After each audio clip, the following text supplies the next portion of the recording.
Na aula de hoje nós vamos estudar o movimento uniforme. Lembra que na aula passada nós trabalhamos com o conceito de velocidade escalar. Nós vamos retornar um pouquinho aqui falando sobre velocidade escalar para que possamos entrar de fato na parte de movimento uniforme. Quando tratamos de velocidade escalar, eu coloquei essa trajetória aqui. Imaginamos que a BR-040 pudesse ser representada através de uma trajetória retilínea. Aqui estão os marcos quilométricos da rodovia. E naquele exemplo nós colocamos aqui uma situação em que o veículo apresentava uma velocidade nesse trecho, Rio Conselheiro Lafaiete, outra velocidade entre Conselheiro Lafaiete e Belo Horizonte e assim por diante. Na verdade, nos casos reais aí de movimento de automóveis nas rodovias, manter uma velocidade constante ao longo de todo o percurso é muito difícil, impossível praticamente, numa situação dessa aqui.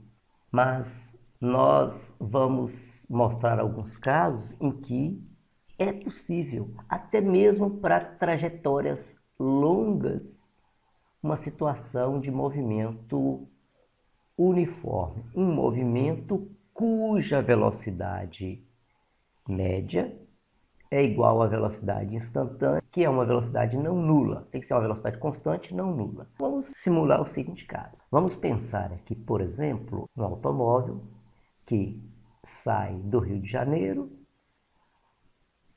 e vem até a cidade de Conselheiro Lafaiete e para isso gasta um tempo, vou chamar de delta T1, gasta um tempo, digamos, de 2 horas. Vamos supor também que nesse trecho de Conselheiro Lafaiete até Belo Horizonte, ele gaste um delta T2 no valor de também 2 horas. Já que de BH até de Belo Horizonte até Lusiânia, o automóvel gaste, por exemplo, um delta T3 igual a, digamos, 7 horas. Qual é a velocidade média dele nesse percurso 1? Qual é a velocidade dele nesse percurso 2? Qual é a velocidade dele nesse percurso 3? Então, se fôssemos calcular a velocidade média no percurso 1, teríamos delta S1 sobre de 0 a 200 km, então a distância foi de 200 km. O tempo gasto, 2 horas. Isso implica dizer que a velocidade média nesse percurso 1 foi de 100 km por hora. Guardemos essa informação. Qual vai ser a velocidade média nesse percurso 2? Então, no percurso 2, teremos um Vm2, que vai ser ΔS2 sobre ΔT2. E aí, essa velocidade média será, portanto, de 200 a 400, ou seja, posição final menos posição inicial, 400 menos 200, vai dar também 200 quilômetros. Tempo gasto nesse percurso 2, delta T2, que é igual a 2 horas. Então, a velocidade média no percurso 2 foi de 100 quilômetros por hora. O que a gente está vendo aqui?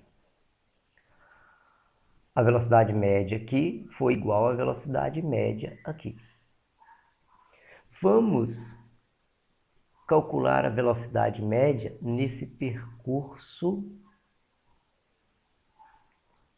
terceiro aqui. Então, como seria essa velocidade média no percurso terceiro? Seria um Vm3, que é igual a delta S3 sobre delta T3. Então, Vm3 é igual a ΔS3. 1.100 km menos 400 km vai dar 700 km. 700 km. Tempo gasto, 7 horas. Portanto, velocidade média no percurso 3 será de 100 km por hora. Guardemos essa informação. O que a gente está vendo aqui? Aqui e aqui. Aqui o percurso é maior, gastou um tempo maior, mas a distância, a velocidade média, manteve a mesma velocidade média daqui, que manteve a mesma velocidade média daqui, percurso 1 e 2. Se fôssemos calcular a velocidade média desde o percurso posição 0 até a posição 1.100 km, teríamos uma velocidade média para todo o percurso, que seria um ΔS total sobre um ΔT total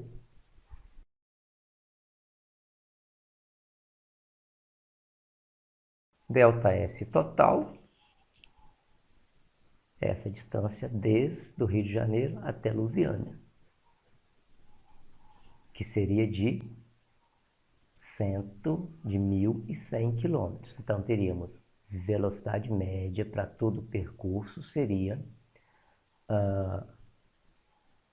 a distância total, 1.100 km, dividido pelo tempo total, ΔT1, ΔT2, ΔT3. 2 mais 2, 4, mais 7, 11. Então, teríamos aqui velocidade média, 1.100 dividido por 11, retorna, portanto, na velocidade média de 100 km por hora. Vamos supor que nós começássemos a reduzir o espaço percorrido. Por exemplo, a gente está vendo aqui que a velocidade média está sendo uma velocidade média de 100 km por hora. Então, para cada hora, o móvel percorre 100 km. Então, para 2 horas, 200 km. Para meia hora, 50 km. Então, aqui nós temos a posição 200, aqui nós temos a posição 400. Então, posição 200, posição 400, posição 300, 350 seria o marco quilométrico aqui. Então, se para isso aqui o automóvel gastou 0,5 horas, nós vamos ter que a velocidade média nesse percurso vai ser uma distância de 50 km, 0,5 horas será de 100 km por hora. Se reduzirmos esse espaço percorrido de tal maneira que o tempo se aproxima de zero, vai ser um tempo bem pequeno, e ao realizar as contas, a gente continua mantendo a velocidade de 100 km por hora, o ato de reduzir o tempo aqui, fazer um ΔT muito pequeno, muito próximo de zero, nós estamos dizendo que a gente está calculando a velocidade média para um instante tendendo a zero. E isso nos leva à ideia de velocidade instantânea. Então, o movimento ele pode ser chamado de movimento uniforme. Em que condição ele é chamado de movimento uniforme? Quando a velocidade média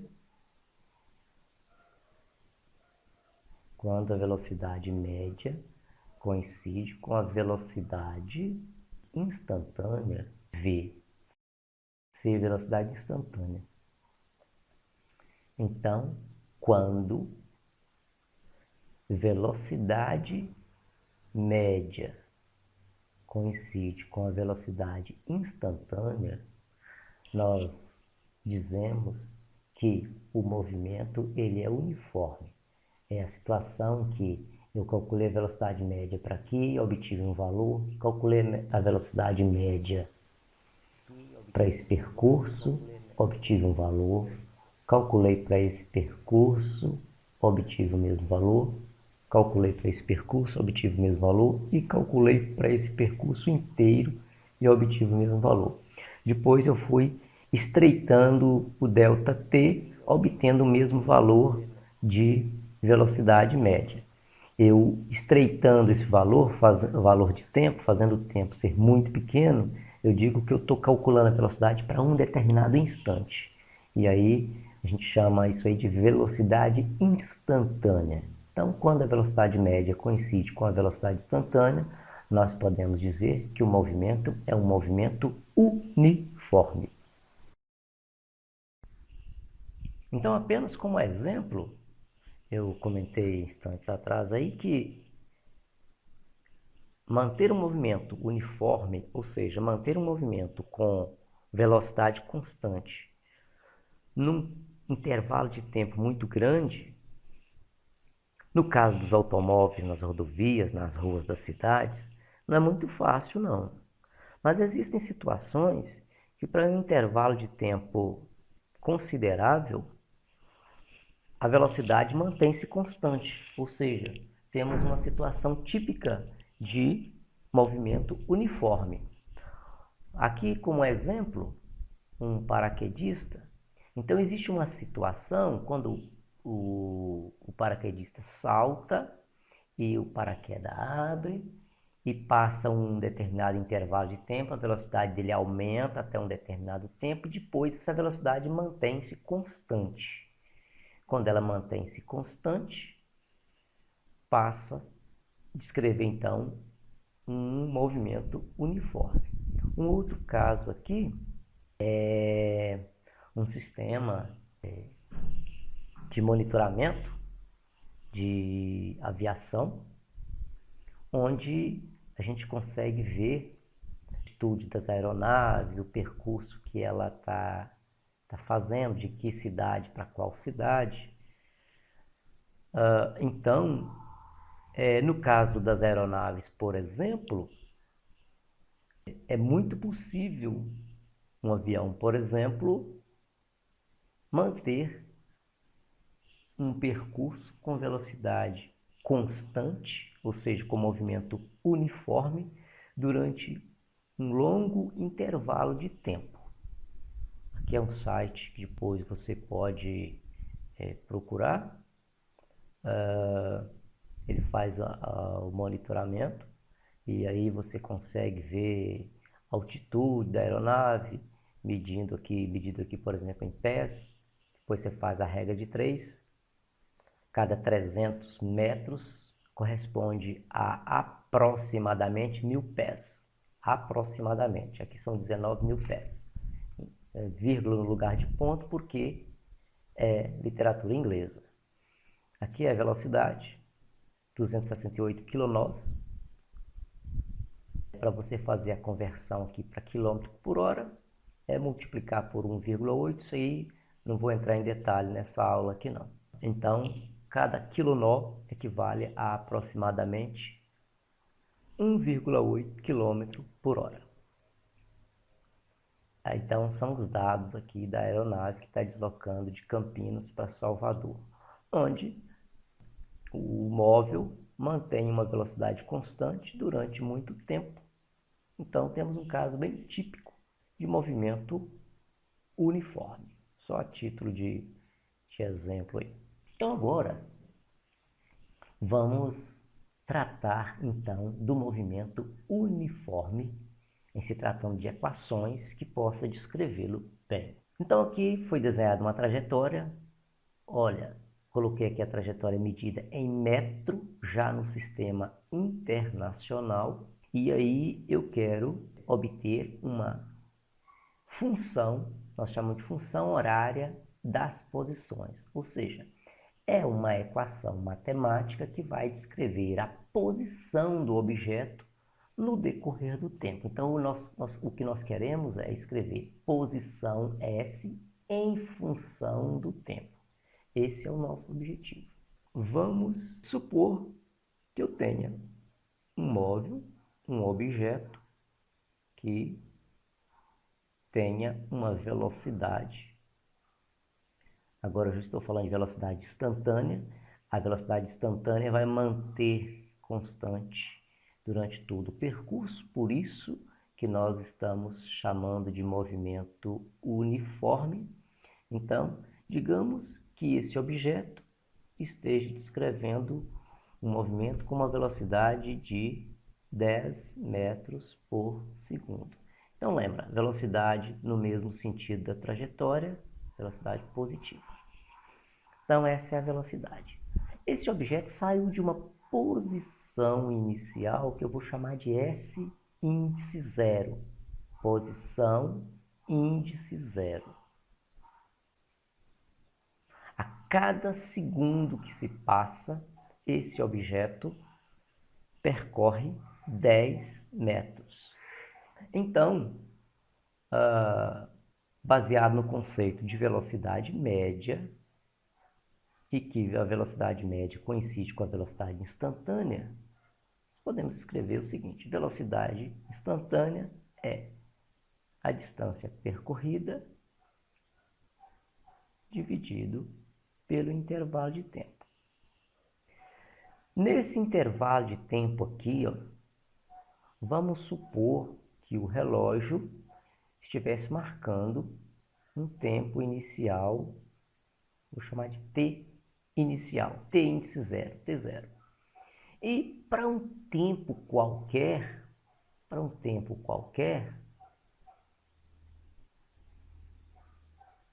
eu quero saber qual vai ser a posição desse objeto. Então, escrevendo aqui ΔS, nós sabemos que ΔS é posição final menos posição inicial, tudo isso dividido pelo intervalo de tempo, que é o tempo final menos o tempo inicial. Tempo inicial. Então, a velocidade é S menos S0, posição final menos posição inicial, tudo isso dividido por tempo menos T0. Olha, o T0 eu posso utilizar um cronômetro e fazer esse T0 como sendo zero. Então, poderia escrever aqui assim, ó, T menos zero, porque o cronômetro eu posso zerá-lo na hora que eu quiser. Posição final menos posição inicial, tudo isso sobre tempo. Aplicando os conceitos matemáticos, ó, fazendo o produto dos meios igual ao produto dos extremos, eu posso escrever S menos S0, ou seja, posição final menos posição inicial, que é igual a velocidade vezes tempo. Vou ter S, que é igual a S0, mais velocidade vezes tempo. O que está escrito aqui? Que é a chamada função horária das posições. Função horária das posições, ou seja, eu estou dizendo qual é o valor da posição para um tempo específico. Então, posição em função do tempo, ou seja, função horária Horário tem a ver com tempo, então eu tenho função horária das posições. Baseado nesta equação, eu consigo obter a posição do objeto para um tempo qualquer, desde que eu conheça os parâmetros posição inicial e velocidade. Então, S0 e V são os parâmetros do problema. Ou esses parâmetros vão ser dados para você, ou o problema vai te dar condições para obter esses parâmetros. Então, está aqui a equação de posição em função do tempo, ou equação horária das posições. Função horária das posições. Vamos imaginar então o caso proposto inicialmente, que é uma partícula que saiu da posição 40 metros com uma velocidade de 10 metros por segundo. Então, utilizando aqui a equação horária das posições, ou seja, a função horária das posições, nós temos, vamos comparar S. Vamos comparar aqui então, S, que é igual a S0 mais VT. Então, quem é a posição inicial? Quem é a posição inicial? Olha a posição inicial. A posição inicial é 40 metros. Então, está aqui, 40 mais velocidade. Qual é a velocidade? 10 metros por segundo. Então, 10t. Então, temos aqui a posição em função do tempo. Posição em função do tempo. Então, quais são os parâmetros para esse problema aqui? É um objeto que saiu da posição 40 metros, caminhando com uma velocidade de 10 metros por segundo. Então, olhando para aqui, nós temos, na verdade, uma função de primeiro grau. Lembra lá de y, que é igual a b mais ax. Olha só, isso é uma função de primeiro grau. Para o movimento uniforme, posição em função do tempo é uma função de primeiro grau. Então, quando você voltar lá na matemática e lembrar das propriedades de uma função de primeiro grau, tudo aquilo que você estudou lá na matemática, valendo para a função de primeiro grau, vai valer aqui também para posição em função do tempo para movimento uniforme. Então, para que serve esta equação? S, que é igual a 40 mais 10t. Para que serve essa equação? Esta equação, ela serve para eu encontrar a posição para um instante qualquer. Por exemplo, no instante t igual a 2 segundos, qual é a posição? Então, basta você voltar aqui na equação e substituir. S, que é igual a 40 mais 10 vezes 2. 10 vezes 2, 20, mais 40, 60. Então, isso implica dizer que a posição é de 60 metros.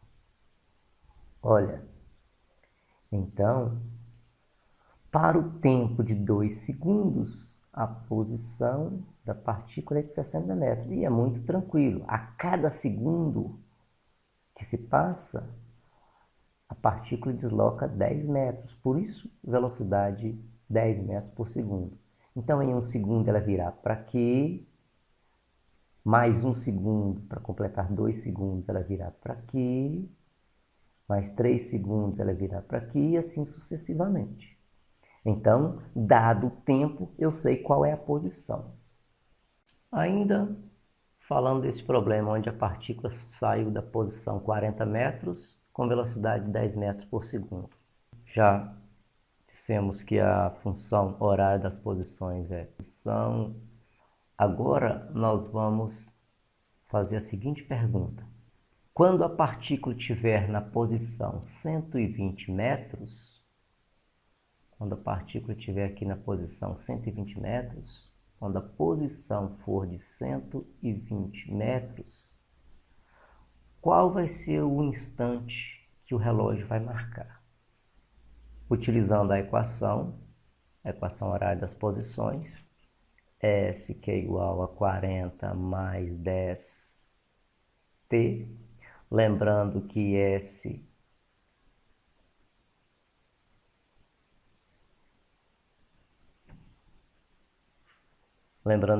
é igual a 120.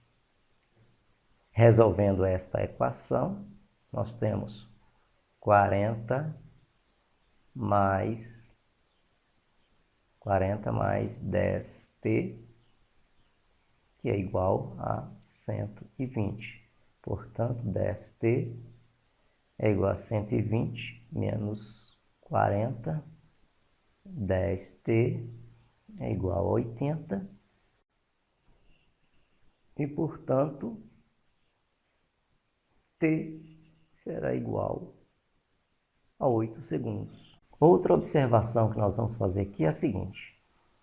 Nós colocamos aqui, nós pensamos numa partícula caminhando nesse sentido da trajetória. Nesse caso, a velocidade era uma velocidade positiva, ou seja, movimento progressivo.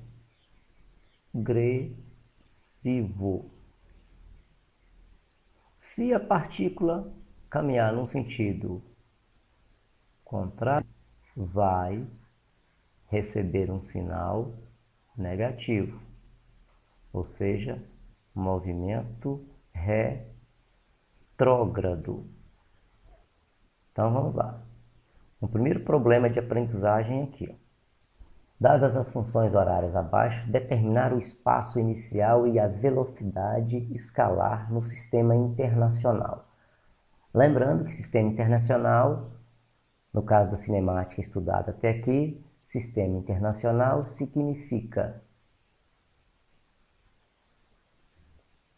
Sistema Internacional de Medidas significa tomar S de posição em metro e tomar T de tempo em segundo. Então, posição aqui está escrita em metro, tempo aqui está escrito em segundo. Então, o que está sendo pedido aqui? Está pedindo para nós olharmos para essa função horária da posição e dizer qual é a posição inicial, qual é a velocidade e classificar o movimento quanto progressivo ou retrógrado. Então vamos fazer uma ilustração dessa letra A aqui. Eu tenho uma trajetória onde posição está sendo medida em metro e aí eu tenho os marcos dessa trajetória 10, 20, 30, 0, menos 10 e nós temos a partícula nesta posição inicialmente, quando o relógio marca um tempo igual a 0, ou seja, a posição inicial da partícula é 10 metros, tá? Aqui, ó. E essa partícula tem uma velocidade de mais 2 metros por segundo. Então, veja, S, que é igual a S0, mais a S, que é igual a 10, mais 2t. Então, comparando velocidade 2 metros por segundo. Então, por ser mais 2 metros por segundo, significa que a partícula está caminhando nesse sentido, com uma velocidade de 2 metros por segundo. Ilustrando a letra B. Então, ilustrando a letra B, nós temos aqui uma trajetória, onde posição está sendo medida em metro, e nós temos uma trajetória onde temos aqui o marco 20 e temos uma partícula nessa posição inicialmente, aqui ó, posição 20 metros. Então, letra B, S, que é igual a 20 menos 5T. Genericamente, posição é igual a posição inicial mais velocidade vezes tempo. Comparando, posição inicial, 20. Velocidade inicial,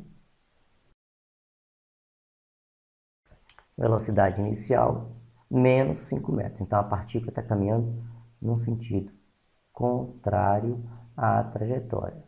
V igual a menos 5 metros por segundo. Então, aqui nós temos um movimento retrógrado.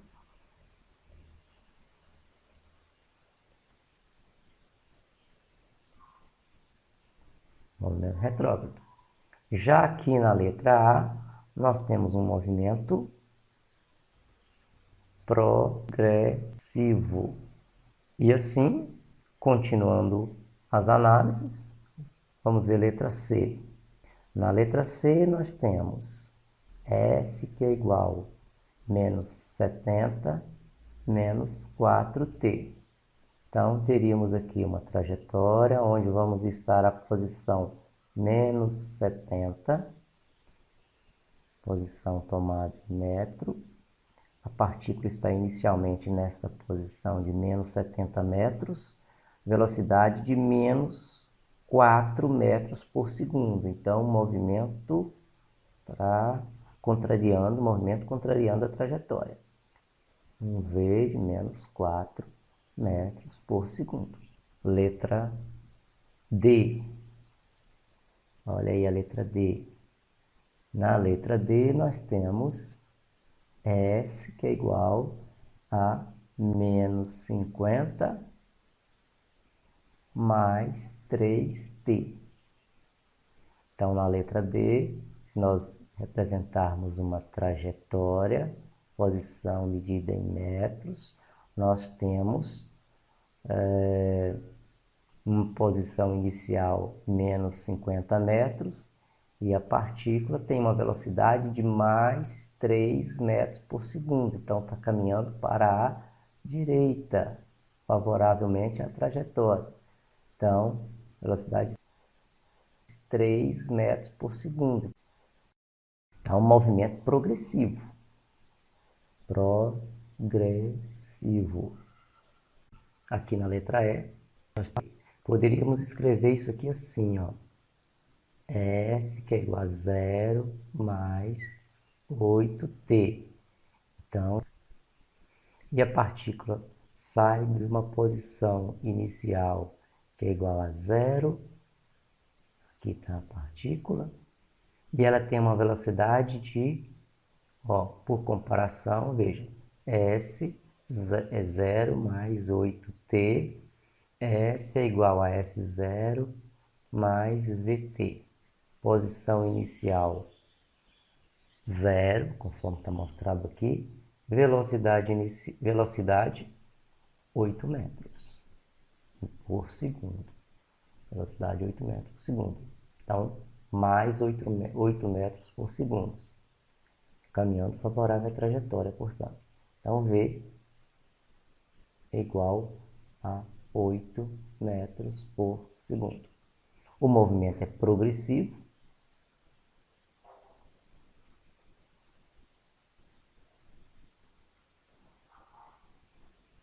E os parâmetros do problema, velocidade e posição inicial, são essas aqui. posição inicial e velocidade. Esses são os parâmetros. Letra F. Temos lá S, que é igual a menos 6t. Poderíamos escrever também assim, ó, S, que é igual a 0 menos 6t. Posição inicial mais velocidade vezes tempo. Então, posição inicial, 0. Velocidade, ó, repare que velocidade igual a menos 6 metros por segundo. Então, a partícula está caminhando contrária à trajetória. Então, V igual a menos 6 metros por segundo. Então, movimento retrógrado. Então, está aqui o segundo problema de aprendizagem. O problema diz o seguinte: o móvel executa um movimento cuja função horária é S igual a 40 menos 5t no sistema internacional. Determine o instante em que o móvel passa pela origem da trajetória. Então, vamos lá. Vamos fazer uma representação. Sempre que possível, é interessante fazer uma representação técnica do problema. Então, está aqui. Posição medida em metros. Função horária da posição é S, que é igual a 40 menos 5t. Fazendo aquela comparação, S0 mais VT. Então, S0, posição inicial 40. Velocidade menos 5 metros por segundo. Então, a partícula está nesta posição inicialmente, caminhando nesse sentido. Velocidade menos 5 metros por segundo. Então, eu tenho aqui uma posição 0, 40, 0, aqui eu tenho a posição, digamos, 80 metros. A partícula vai caminhar nesse sentido e, portanto, vamos ter aqui na pergunta do problema, qual é o instante em que a partícula passa pela origem da trajetória. Passar pela origem da trajetória é aquela situação onde a origem da trajetória é posição igual a 0. A origem da trajetória é posição igual a 0. Então, a pergunta é: qual é o instante no qual a posição da partícula é de 0 metro? Então, usando a equação S, que é igual a 40 menos 5t, nós temos que observar que isso aqui é posição de 0 metro. Então, 0 é igual a 40 menos 5t. Resolvendo a equação, teremos 40 menos 5t, que é igual a 0. 5t é igual a menos 40. Portanto, 5t é igual a 40. E t é 40 sobre 5, sendo t igual a 8 segundos. Então, será no instante de 8 segundos que a partícula vai passar por aqui. E a próxima pergunta: qual é a posição do móvel no instante 10 segundos? Aqui tem uma outra pergunta: qual é a posição quando o relógio marcar 10 segundos? Então, recorrendo à equação S, que é igual a 40 menos 5t, eu quero saber a posição quando o tempo for de 10 segundos. Então, S vai ser igual a 40 menos 5 vezes 10, 50. E aí, S vai ser igual a menos 10 metros. Então, o móvel vai ocupar a posição de 10 metros negativos quando o relógio marcar 10 segundos. Ou seja, voltando aqui, ó. Então, ó, tomando esse intervalinho aqui como 20, por exemplo, ó, 0, 20, 40, então, mais ou menos por aqui assim, eu tenho menos 20, e mais ou menos por aqui, eu tenho a posição de menos 10 metros. Então, a partícula vai estar por aqui, quando o relógio marcar 10 segundos. Então, é interessante observar a interpretação desses probleminhas de cinemática. Quando pegar outros problemas mais complexos, a gente entender de fato o que está acontecendo.